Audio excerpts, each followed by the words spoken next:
প্রত্যেক মানুষ নিজের জীবনে দুঃখ অনুভব করেন। প্রত্যেকের দুঃখ আলাদা হতে পারে। কারোর মনে এই দুঃখ থাকে যে সে তার বাবা মায়ের সব ইচ্ছে পূরণ করতে পারেননি। কেউ এটা ভেবে দুঃখ পান যে সে চিরকাল সদাচার করেছেন, সৎকর্ম করেছেন, কিন্তু তাও তাকে দুরাচারী বলে মনে করা হয়। কেউ এটা ভেবেও দুঃখ পান যে তার সামনে যে ব্যক্তি রয়েছেন তার চোখে তিনি শত্রু হয়ে উঠেছেন বা দুষ্ট হয়ে উঠেছেন, যেখানে তিনি হয়তো কোনো অনুচিত কাজই করেননি। এবার এই সমস্ত বিষয় নিয়ে ভেবে নিজের ব্যক্তিত্ব নিয়ে সন্দেহ প্রকাশ করবেন না। যদি নিজের ব্যক্তিত্ব নিয়ে কোনো সন্দেহ থেকে থাকে, তাহলে কর্ম সংক্রান্ত প্রশ্ন করুন যে আপনি যা করেছেন তাতে কি উচিত ছিল, কি অনুচিত ছিল। যেটা প্রয়োজন সেটা এটা বোঝার যে আপনার অন্তর্মন, আপনার বিবেক আপনাকে কি বলছে, আর আপনার অন্তর্মন আর আপনার বিবেক আপনাকে যেটা করতে বলবে শুধু সেটাই করুন। আর তারপরে এই সংসার কি বলবে, কি ভাববে সেসব নিয়ে ভাবতে যাবেন না। কারণ এই সংসার তো ঈশ্বরকেও প্রশ্ন করে থাকে, ঈশ্বরকেও দোষী মনে করে।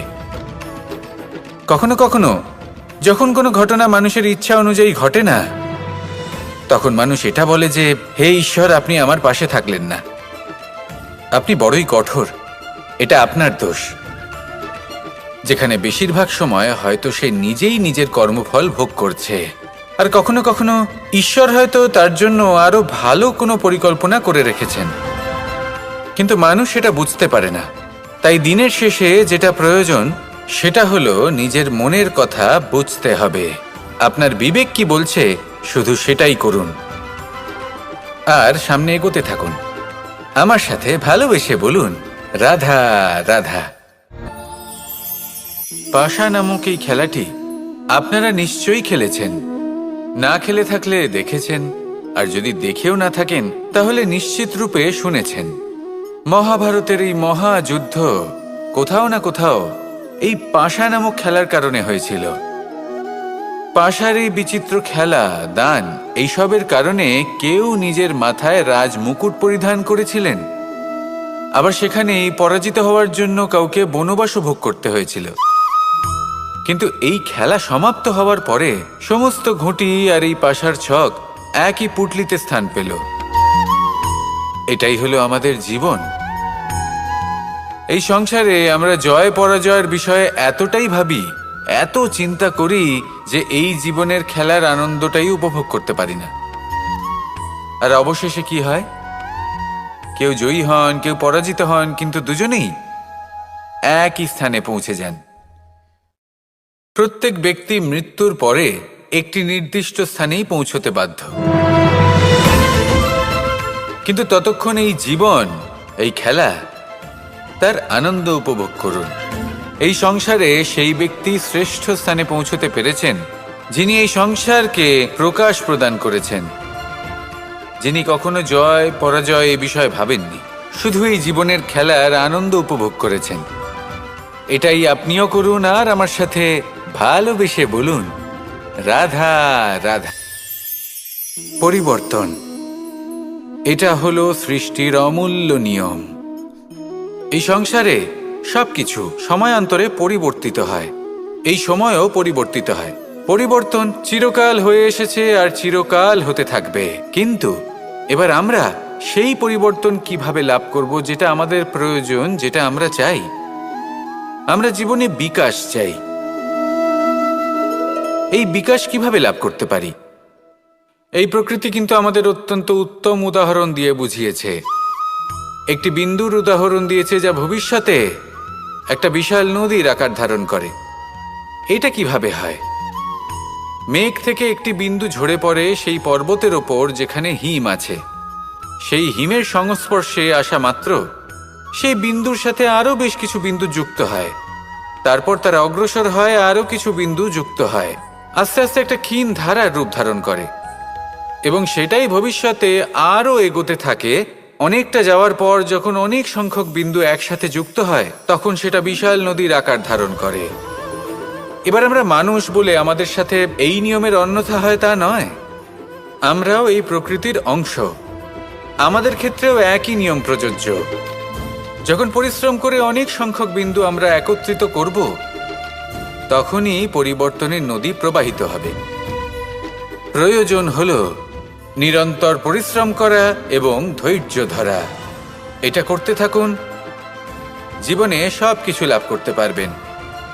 কারণ প্রকৃতি আমাদের এটাই শিখিয়েছে, আর আমরা এই ব্রহ্মরই একটি অংশ, যার দ্বারা এই ব্রহ্মাণ্ড নির্মিত।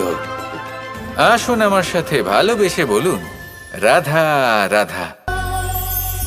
এই সংসারে একটা শব্দ আছে যার বিষয়ে মানুষ অত্যাধিক চিন্তা ভাবনা করে, আর সেই শব্দ হলো অস্তিত্ব, পরিচয়। প্রত্যেক ব্যক্তি এই সংসারে নিজের অস্তিত্ব করতে চায়, আর ছোট থেকে এটাই হয়। যখন আমরা শ্রেণীকক্ষে যাই, পড়তে যাই, তখন আমরা এটাই ভাবি যে আমরা নিজেদের অস্তিত্ব গড়ব, সুনাম অর্জন করব। সকল ব্যক্তি যাতে এটাই বলে যে এই হলো সর্বশ্রেষ্ঠ ছাত্র, আর এটাই আমাদের পরিচয়। কার্যক্ষেত্রেও আমরা ঠিক এটাই চেষ্টা করি, পরিশ্রম করতে থাকি এবং ভবিষ্যতে গিয়ে আমরা নিজেদের পরিচয় খুঁজে পাই। পরিচয়ের সাথে সাফল্য আসে, আর সাফল্যের সাথে আসে অস্তিত্ব। আর যখন এই দুটি সংযুক্ত হয়, তখন মানুষ অসফলতার কথা ভেবে ভয়ভীত হয়ে পড়ে, আর এটা ভাবতে থাকে যে যদি আমি অসফল হই, তাহলে সেই পরিচিতির কি হবে, সেই নামের কি হবে, সেই সব কিছু যে আমি অর্জন করেছি তার কি হবে। সে ভয়ভীত হয়ে পড়ে, আর এই ভয়ের কারণে তার বিকাশ কোথাও না কোথাও অবরুদ্ধ হয়। সে শ্রেষ্ঠ কর্ম করা বন্ধ করে দেয় এবং শুধু এই সুরক্ষিত থাকতে চেষ্টা করে।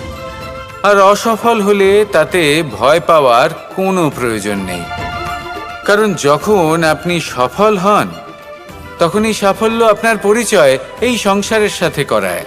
কিন্তু যখন আপনি অসফল হয়ে থাকেন, তখন এই অসফলতা এই সংসারের পরিচয় আপনার সাথে করায়, যা অত্যন্ত আবশ্যক।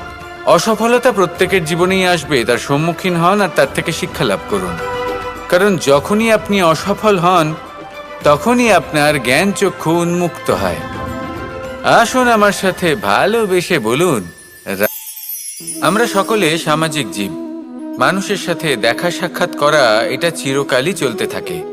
আমরা কখনো কাউকে উপহার দিই, আবার কখনো কেউ আমাদের উপহার দেয়। কখনো কি এমন হয়েছে যে আপনি কাউকে একটা উপহার দিয়েছেন, কিছু সময় পরে বা কিছু মাস পরে সেই উপহারই ঘুরে ফিরে আপনার কাছেই এসেছে, অর্থাৎ সেই বস্তুটাই আপনার কাছে আবার ফিরে এলো? এরকম হয়। ছেলেবেলায় একদিন একজনের বিবাহ ছিল, তখন মা তাকে একটা উপহার দিতে চাইছিলেন। তাই তিনি একটা পোশাক বানালেন আর সেটাকে সুসজ্জিত করছিলেন। আমি দেখলাম আর জিজ্ঞেস করলাম যে মা, এই পোশাক এত সুসজ্জিত করার কি আছে? তখন মা বললেন যে কানাই, কখনো কাউকে এমনই উপহার দেবে, এমন প্রকারে দেবে যে সেটা যদি আবার ঘুরে ফিরে তোমার কাছে ফিরে আসে, তাহলে যেন তোমার খারাপ না লাগে। এটাই কিন্তু হয় আমাদের ব্যবহারের সাথে, কর্মের সাথেও এবং আমাদের কথার সাথেও। তেমনই আচরণ করবেন যে আচরণ আপনি সহ্য করতে পারবেন। যদি মুখ থেকে কটু কথা বেরোতে থাকে, তখন নিজেকে সংযত করে নিন। সেই শব্দই প্রয়োগ করুন যেটা আপনি তার বদলে শুনতে চাইবেন, এবং আপনার দুঃখও হবে না। কারণ আপনার কর্ম এমন একটা উপহার যেটা আবার ঘুরে ফিরে ফলস্বরূপ আপনার কাছেই আসবে। সেই জন্য নিজের আচরণ শুভ করুন, নিজের মানসিকতা শুভ করুন, নিজের মুখ থেকে মধুর বাণী নিঃসৃত করুন, আর এইভাবেই মধুরভাবে বলুন, রাধা রাধা। রামায়ণের একটা অত্যন্ত শ্রেষ্ঠ কাহিনী আছে যেটা খুব অমূল্য শিক্ষাদান করে। দশানন যখন ধরাশায়ী হলেন এবং মৃত্যুশয্যায় শুয়েছিলেন, ওনার শেষ নিঃশ্বাস ত্যাগের সময় শ্রীরাম লক্ষ্মণকে বললেন যে হে লক্ষ্মণ, রাবণের কাছে যাও, ওখানে যাও, ওনার থেকে কিছু জ্ঞান অর্জন করে এসো। উনি হলেন মহাজ্ঞানী, আর ওনার থেকে জ্ঞান অর্জনের এটাই শ্রেষ্ঠ সুযোগ। লক্ষ্মণ প্রথমে মানতে চাইলেন না, কিন্তু শ্রীরাম বোঝানোর পরে লক্ষ্মণ ওনার কাছে গেলেন, রাবণের মাথার কাছে গেলেন আর বললেন, দাদা বলেছেন আপনার থেকে জ্ঞান অর্জন করতে।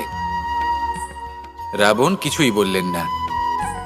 লক্ষণ বললেন, আপনি তো দেখছি খুব অহংকারী। মৃত্যুশয্যায় শুয়ে আছেন, শেষ নিঃশ্বাস ত্যাগ করতে চলেছেন, আর তাও এত অহংকার। রাবণ বললেন, নিজের দাদা রামকে ডাকো। শ্রীরাম এলেন, রাবণের পায়ের কাছে এসে দাঁড়ালেন। উনি নিজের হাত জোড় করলেন আর বললেন, হে মহাপণ্ডিত রাবণ, আপনি হলেন মহাজ্ঞানী, দয়া করে আমাদের কিছু জ্ঞান প্রদান করুন। রাবণ বিনম্র চিত্তে ওনার কথা শুনলেন, খুব বিনম্র চিত্তে ক্ষমা প্রার্থনাও করলেন, আর এই সংসার একটি অত্যন্ত শ্রেষ্ঠ জ্ঞান লাভ করল। এর দ্বারা আমরা ঠিক কি শিক্ষা লাভ করি? রাম এবং লক্ষণ দুজনেই ছিলেন তেজস্বী, দুজনেই ছিলেন শ্রেষ্ঠ, ছিলেন বীর, ছিলেন বলবান। কিন্তু শ্রীরামকে মর্যাদা পুরুষোত্তম বলা হয়ে থাকে, কারণ উনি বীর ছিলেন, সাহসী ছিলেন। তার সাথে একটি অত্যন্ত গুরুত্বপূর্ণ গুণ ছিল, সেই গুণ হলো বিনম্রতা। এটা খুবই শ্রেষ্ঠ একটা গুণ। যদি কেউ আপনাকে কটু কথা শোনায়, তাহলে উত্তরটা আপনি বিনম্রভাবেও দিতে পারেন। এই বিনম্রতা এমন এক আবেগ যেটা দেখে মনে হবে কোমল, কিন্তু এটা ততটাই প্রবল অস্ত্র। এমন একটা অস্ত্র যা সকলকে নিরস্ত্র করে দিতে পারে।